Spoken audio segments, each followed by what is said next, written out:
커피 드시면 안 돼요. 제가 아버지 손에서 커피잔을 빼앗았을 때 오빠의 얼굴이 하얗게 질렸습니다. 그 순간 저는 확신했죠. 제 오빠가 그리고 아버지가 30년간 믿어온 비서가 우리 아버지를 죽이려 한다는 걸. 모든 게 평범했습니다. 아버지 서태주는 70살의 대한물산 회장이셨고 오빠 서민주는 35살의 부회장이었죠. 겉으로 보기엔 아무 문제 없는 재벌가의 평범한 아침이었습니다. 민준아, 오늘 용인 프로젝트 보고서 제대로 준비했겠지? 네, 아버지. 완벽하게 준비했습니다. 완벽? 지난번에도 완벽하다더니 입찰에서 졌잖아. 아버지, 그건 됐어. 오늘은 실수하지 마. 식탁에서 늘 반복되는 광경이었습니다. 아버지는 엄격하셨고 오빠는 늘 긴장한 표정이었죠. 여보, 커피 여기 있어요. 어머니가 아버지께 커피를 건네셨습니다.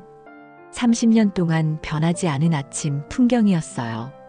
김 비서가 매일 아침 준비해서 보내는 그 커피를 아버지는 한 모금 마시시며 신문을 펼치셨습니다. 지우야, 너는 요즘 뭐하니? 저요? 친구들 만나고 책 읽고 그래요. MBA까지 받아놓고 그냥 노는 거냐? 아빠, 저는 회사 일 안 하고 싶다니까요. 즉, 아까운 인재를. 그날도 그렇게 평범하게 시작됐습니다. 그리고 그날도 그 다음 날도 아버지는 매일 아침 김 비서가 준비한 커피를 드셨어요. 저는 전혀 몰랐습니다. 그 커피에 독이 들어있다는 걸. 처음 이상함을 느낀 건 한 달쯤 지났을 때였습니다. 여보, 내 안경 못 봤어? 서재 책상 위에 있잖아요. 거기 찾아봤는데 없는데? 어머니가 서재로 가보니 안경은 책상 위에 그대로 있었습니다. 여보, 여기 있잖아요. 내가 못 본 건가? 처음엔 대수롭지 않게 생각했어요. 나이 드시면 깜빡하실 수도 있다고요. 하지만 일주일 후 또 이상한 일이 있었습니다. 지우야, 오늘이 무슨 요일이지? 수요일이에요, 아빠. 수요일? 그럼 오늘 임원회의 있는 거 아니야? 아빠, 임원회의는 지난주에 하셨어요. 지난주? 아, 그랬나? 아버지의 표정에 당혹감이 스쳤습니다. 저는 그제야 걱정이 되기 시작했어요. 엄마, 아빠 요즘 이상하지 않아요? 응, 뭐가? 자꾸 깜빡하시잖아요. 나이 드시니까 그런 거겠지. 너무 걱정하지 마. 하지만 상황은 점점 더 심해졌습니다. 2주일 후 아버지는 회사에서 돌아오시다가 길을 잃으셨어요. 30년을 다니신 길인데 말이죠. 여보, 왜 이제 오세요? 2시간이나 늦었어요.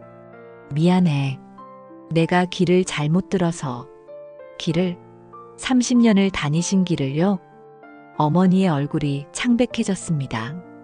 그날 밤 저는 어머니와 진지하게 대화를 나눴습니다. 엄마, 아빠 병원에 모셔가 봐야 할 것 같아요. 나도 그 생각을 했어. 혹시 치매가 아닐까? 설마요. 아빠가 겨우 70인데. 하지만 우리의 불안은 기우가 아니었습니다. 아버지의 증상은 더욱 심각해졌어요. 여보, 차 키가 어디 갔어? 여보, 지금 손에 들고 계시잖아요. 아버지는 본인 손에 든 키를 보고 깜짝 놀라셨습니다. 이게 내가 언제 들었지? 그날 아버지의 눈에서 처음으로 두려움을 봤습니다. 회사에서도 연락이 왔습니다. 회장님이 오늘 같은 회의를 2번이나 소집하셨어요. 그리고 어제 결제하신 서류를 오늘 또 결제하시려고 하세요. 저는 충격을 받았습니다. 아빠가 정말 치매인가? 그날 저녁 온 가족이 모였습니다. 아버지, 병원에 가보시는 게 좋을 것 같습니다. 오빠가 진지하게 말했습니다. 병원? 내가 왜? 아버지, 요즘 자꾸 깜빡하시잖아요. 혹시 모르니까 검사라도. 나이 들면 다 그런 거야. 괜찮아. 아빠, 오빠 말이 맞아요. 한 번만 가보세요. 제가 거들었지만 아버지는 완강하셨습니다. 내가 내 몸은 내가 안다. 그냥 피곤한 거야. 하지만 결국 어머니의 설득으로 병원에 가셨습니다. 일주일 후 결과가 나왔어요. 초기 치매 증상이 의심됩니다. 하지만 확실한 건 아니고 좀 더 지켜봐야 합니다. 의사의 말에 우리 가족은 충격에 빠졌습니다. 초기 치매라니. 어머니가 울먹이셨어요. 집으로 돌아오는 차 안에서 아버지는 한마디도 하지 않으셨습니다. 그날 밤 저는 아버지 방 앞을 지나가다 목소리를 들었어요. 여보, 나 정말 치매일까? 의사가 확실하지 않다고 했잖아요. 하지만 나도 느껴. 뭔가 이상해. 자꾸 잊어버리고 오늘 한 일도 기억이 안 나고. 아버지의 떨리는 목소리에 저는 가슴이 아팠습니다. 그런데 이상했어요. 오빠의 반응이. 다음 날 아침 오빠는 평소와 다르게 밝은 표정이었습니다. 아버지, 오늘 회사 일은 제가 다 처리하겠습니다. 편히 쉬세요. 그래. 고맙다. 오빠의 그 눈빛. 뭔가 이상했어요. 걱정이 아니라 기대, 만족? 아니, 설마. 저는 제 생각을 떨쳐냈습니다. 설마 오빠가 아버지의 치매를 기뻐할 리가. 한 달이 더 지났습니다. 아버지의 증상은 점점 심해졌고 저는 회사 업무를 조금씩 돕기 시작했어요. 어느 날 저는 회사에 서류를 전달하러 갔습니다. 그런데 김 비서 사무실을 지나가다 이상한 장면을 목격했죠. 김 비서가 작은 갈색 병에서 무언가를 스포이트로 뽑아내고 있었어요. 그리고 그걸 커피잔에 한 방울 떨어뜨렸습니다. 뭐지? 저건? 저는 본능적으로 몸을 숨겼습니다. 김 비서는 커피를 들고 아버지 사무실로 향했어요. 회장님, 커피 가져왔습니다. 고맙네, 김 비서. 저는 이상한 느낌을 지울 수 없었습니다. 커피에 뭘 탄 거지? 설탕? 아니면. 그날 밤 저는 잠을 이룰 수가 없었어요. 계속 그 장면이 머릿속에 맴돌았습니다. 다음 날 저는 일부러 일찍 회사에 갔습니다. 그리고 김 비서를 지켜봤죠. 아니나 다를까 김 비서는 또 그 갈색 병을 꺼냈습니다. 스포이트로 한 방울을 뽑아서 커피에 떨어뜨렸어요. 이건 뭔가 이상해. 저는 김 비서가 자리를 비운 틈을 타서 사무실에 들어갔습니다. 서랍을 열어보니 그 갈색 병이 있었어요. 메만틴? 라벨을 보니 약 이름이 적혀 있었습니다. 저는 급히 핸드폰으로 사진을 찍었어요. 그리고 집에 돌아와서 검색을 시작했습니다. 메만틴. 이게 뭐지? 검색 결과를 보는 순간 온몸에 소름이 돋았습니다. 메만틴은 치매 치료제이지만 과다 복용하거나 건강한 사람이 장기 복용할 경우 오히려 뇌 손상을 일으킬 수 있다. 이게 무슨... 저는 믿을 수가 없었어요. 김 비서가 아버지 커피에 약을 탄다고? 하지만 왜? 무슨 이유로? 저는 더 확실한 증거가 필요했습니다.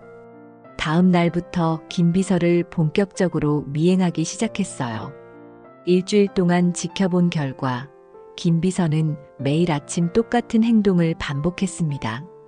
갈색 병에서 한 방울을 뽑아 아버지 커피에 타는 것. 그런데 어느 날 결정적인 장면을 목격했습니다. 김 비서가 오빠 사무실로 들어가는 걸 봤어요. 저는 조심스럽게 문 뒤에 숨어 귀를 기울였습니다. 부회장님, 순조롭게 진행되고 있습니다. 김 비서의 목소리였습니다. 얼마나 더 걸릴 것 같아? 이제 2달 정도만 더 있으면 완벽할 겁니다. 회장님께서 이미 많이 약해지셨어요. 좋아. 그럼 내가 후견인 신청을 준비해야겠군. 네, 부회장님, 그리고 약속하신 5억은 걱정 마.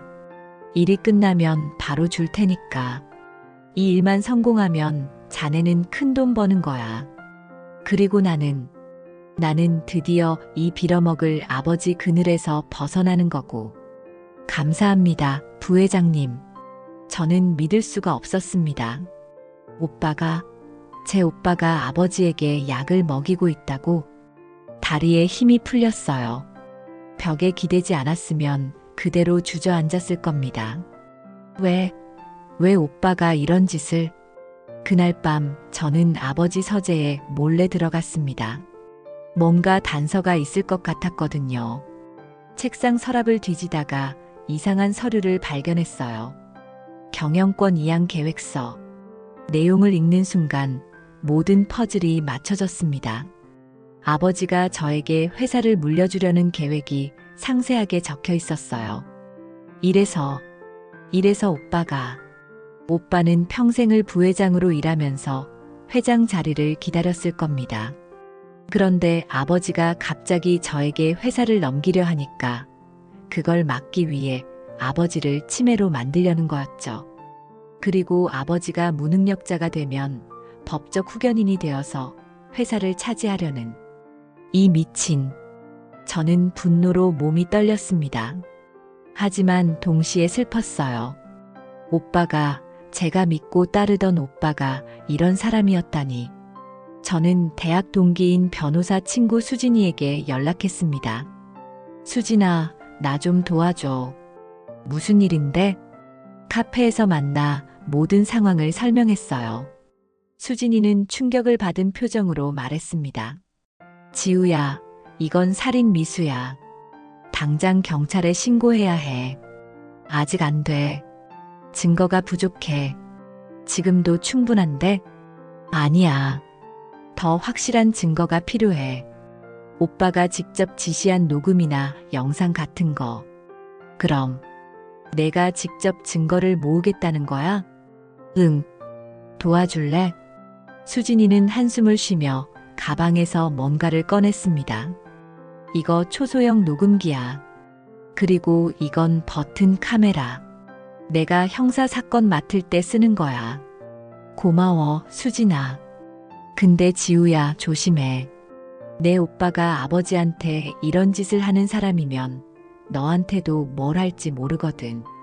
알아. 조심할게. 그날부터 저는 잠입수사관이 됐습니다. 김비서 사무실에 몰래 카메라를 설치했고 오빠 차에 녹음기를 숨겼어요. 그리고 이틀 후 결정적인 대화를 녹음했습니다. 김비서, 아버지 상태가 어때? 많이 악화되셨습니다, 부회장님. 이제 곧 회사 업무를 전혀 못하실 것 같습니다. 좋아. 그럼 다음 주에 후견인 신청을 할게. 서류 준비해둬. 알겠습니다. 그런데 부회장님, 동생분이 요즘 회사에 자주 오시던데. 지우? 왜? 혹시 뭔가 눈치챈 건 아닐까요? 에이, 설마. 지우는 순진해. 아무것도 모를 거야. 순진하다고? 저는 이를 악물었습니다. 두고 봐, 오빠. 내가 얼마나 순진한지. 다음 날 저는 더 대담한 계획을 세웠습니다. 김 비서의 집에 직접 침입하기로 한 거죠. 김 비서가 출근한 틈을 타서 그의 아파트에 들어갔어요. 책상 서랍을 뒤지다가 중요한 서류를 발견했습니다. 신세계 메디컬이라는 제약회사에서 받은 영수증, 그리고 약물 설명서, 메만틴 과다 복용 시 증상 기억력 장애, 혼란, 환각. 모든 게 계획적이었어요. 저는 서류들을 사진으로 찍었습니다. 그리고 그날 밤 더 충격적인 장면을 목격했습니다. 오빠가 집 앞에서 누군가와 통화하는 걸 봤어요. 그래, 계획대로 진행해. 2달 후면 회사는 내 거야. 그리고 곧바로 매각 절차에 들어갈 거니까 바이어 알아봐도. 오빠는 회사를 차지하는 것도 모자라 팔아넘기려고 했던 겁니다. 아버지가 평생 일궈온 회사를. 저는 더 이상 참을 수 없었습니다. 모든 증거를 정리해서 아버지께 보여드려야 했어요. 그날 밤 저는 아버지 서재문을 두드렸습니다. 아빠, 들어가도 돼요? 그래, 들어와. 아버지는 책을 읽고 계셨어요. 하지만 같은 페이지를 계속 보고 계셨죠. 아빠, 보여드릴 게 있어요. 뭔데? 저는 노트북을 켜서 녹음 파일을 재생했습니다. 오빠와 김 비서의 대화가 흘러나왔어요. 처음에는 무덤덤하게 듣던 아버지의 표정이 점점 굳어갔습니다. 이게 무슨 소리냐? 오빠가 아빠 커피에 약을 타고 있었어요. 아빠를 치매로 만들려고요. 뭐라고? 아버지의 목소리가 떨렸습니다. 저는 모든 증거를 보여드렸습니다. 약병 사진, 김 비서와 제약회사의 거래 내역, CCTV 영상. 민준이가, 내 아들이 날. 아버지는 책상에 주저앉으셨어요. 아빠, 지우야, 이게 정말 사실이냐? 내가 확실히 본 거냐? 네, 아빠. 제가 직접 확인했어요. 한참을 침묵하시던 아버지가 고개를 들으셨습니다. 그런데 아버지의 눈빛이 달라져 있었어요. 슬픔이 아니라 차가운 분노. 지우야. 네, 아빠. 우리 연기 좀 해보자. 내가 계속 치매인 척할 테니 너는 증거를 더 모아. 확실하게. 아빠. 민준이가 날 이렇게 만들었으면 대가를 치러야지. 제대로. 아버지의 목소리는 단호했습니다. 그날부터 우리의 연기가 시작됐습니다. 아버지는 매일 아침 김 비서가 준 커피를 받아 드시는 척하다가 몰래 화분에 버리셨어요. 하지만 치매 연기는 더욱 심하게 하셨죠. 여보, 오늘이 며칠이지? 15일이에요, 여보. 15일? 내가 왜 여기 있지? 나 회사 안 가. 여보, 오늘은 일요일이에요. 일요일? 아, 그렇구나. 오빠의 얼굴에 만족스러운 미소가 번졌습니다. 한편 저는 계속 증거를 모았어요. 오빠의 통화 내용, 김 비서와의 대화, 회사 매각 계획 문서. 심지어 오빠가 부동산 중개인과 만나서 아버지 재산을 처분하는 계획을 짜는 장면까지 녹화했습니다. 한 달 반이 지나자 오빠는 본격적으로 움직이기 시작했습니다. 아버지, 이제 회사 경영이 힘드시죠? 실수도 많이 하시고. 응, 그런 것 같구나. 제가 법적 후견인이 되어서 도와드리겠습니다. 아버지를 위해서요. 오빠는 서류를 꺼냈습니다. 여기 서명만 하시면 됩니다. 걱정하지 마세요. 제가 회사 잘 지킬게요. 아버지는 떨리는 손으로 펜을 집으셨습니다. 그리고 저를 보셨어요. 저는 작게 고개를 끄덕였습니다. 알았다. 근데 민준아, 이 서류 내용이 뭐냐? 아, 이건 단순히 제가 아버지를 대신해서. 응, 그래. 아빠가 이제 머리가 안 돌아가서 너한테 맡길게. 아버지가 서명하시는 순간 오빠의 눈에서 승리의 빛이 번쩍였습니다. 하지만 그건 오빠가 파놓은 무덤이 될 줄은 몰랐겠죠. 일주일 후 대한물산 임시주주총회가 소집됐습니다. 오빠가 직접 소집한 거였어요. 대회의실에 주요 주주들과 임원들이 모였습니다. 오빠가 단상에 올라 당당하게 말했습니다. 여러분, 오늘 이 자리는 매우 안타까운 소식을 전하기 위해 마련했습니다. 주주들이 웅성거렸어요. 저희 아버지 서태준 회장께서 치매 진단을 받으셨습니다. 회의실이 술렁였습니다. 더 이상 정상적인 경영 판단이 어려우신 상황입니다. 따라서 본인이 법적 후견인으로서 회장직을 승계하고자. 바로 그때였습니다. 회의실 문이 활짝 열렸어요. 아버지가 걸어 들어오셨습니다. 멀쩡한 걸음걸이로 번뜩이는 눈빛으로. 그리고 그 뒤로 경찰들이 함께 들어왔습니다. 내가 언제 치매 진단을 받았다고? 회의실이 순식간에 얼어붙었습니다. 오빠의 얼굴이 새하얗게 질렸어요. 아, 아버지. 이게 무슨 일이냐고. 내 아들이 아버지를 독살하려 한 게 무슨 일이냐고. 아버지의 목소리가 회의실에 울려 퍼졌습니다. 여러분, 오늘 이 자리는 제가 진짜로 소집한 겁니다. 여러분께 보여드릴 게 있어서요. 신호와 함께 대형 스크린에 영상이 재생되기 시작했습니다. 김 비서가 커피에 약을 타는 장면. 오빠와 김 비서의 대화 녹음. 5억 주면 되는 거지. 네, 부회장님. 회장님을 완전히 무능력자로 만들어드리겠습니다. 제약회사 거래네요. 오빠가 부동산 중개인과 만나는 장면. 회사 매각하면 얼마나 받을 수 있어? 최소 3천억은 가능할 것 같습니다. 좋아. 아버지 명의 건물들도 다 처분 준비해둬. 회의실은 충격에 휩싸였습니다. 이 자식이. 아버지가 오빠를 가리켰습니다. 자기 아버지를 치매로 만들어서 회사를 빼앗고 평생 일궈온 재산을 팔아먹으려 했습니다. 아버지, 이건 조작입니다. 저는 조작? 김 비서. 아버지가 부르자 경찰과 함께 김 비서가 들어왔습니다. 수갑이 채워진 채로. 김 비서 말해봐. 죄송합니다, 회장님. 김 비서가 떨리는 목소리로 말했습니다. 부회장님이 5억을 주겠다며 회장님 커피에 약을 타라고 했습니다. 매일 아침 석 달 동안. 거짓말이야. 저 사람이 거짓말하는 거라고. 오빠가 소리쳤지만 아무도 믿지 않았습니다.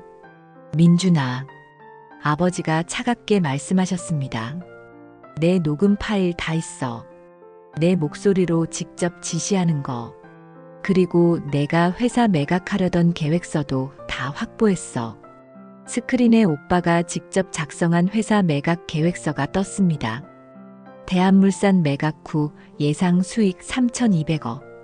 아버지 부동산 처분 예상액 800억. 총 4천억 확보 계획. 주주들이 분노했습니다. 이게 무슨 짓이야. 회장님을 독살하려 하다니. 당장 경찰에 넘겨야 해. 오빠는 벌떡 일어났습니다. 아버지, 제 말 좀 들어보세요. 아버지가 저를 무시해서. 무시? 아버지가 비웃으셨습니다. 내가 능력이 없으니까 질책한 게 무시냐? 그래서 아버지를 죽이려 한 거냐? 전 아버지를 죽이려 한 게 아니라. 그럼 뭐냐?